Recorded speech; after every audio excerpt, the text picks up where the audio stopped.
Good morning বন্ধুরা, সবাই তোমরা কেমন আছো? সকালবেলা ব্রেকফাস্ট নিয়ে চলে এলাম তোমাদের সাথে।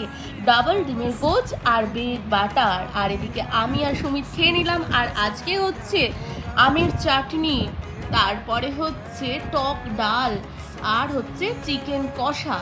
তো পাতলা পাতলা করে চিকেন কষা হয়েছে আর কি। আর টকটা তো দারুণ হয়েছিল, আমের চাটনির সিজন এখন। তো যাই হোক, দুপুরে খাওয়া দাওয়া করে আমি আর মেয়ে একটু খেলু খেলু করে ঘুমিয়ে গেলাম।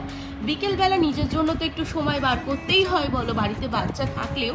তো একটু রিমুভার দিচ্ছিলাম নেল পালিশে। তো তারপর বিকেলবেলা চাও বানিয়ে নিলাম।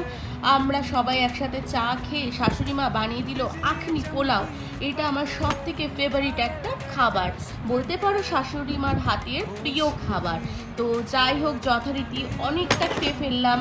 তো চলো আজকের মতো এইটুকুই। গুড নাইট, তোমরা সবাই ভালো থেকো, সুস্থ থেকো, টাটা।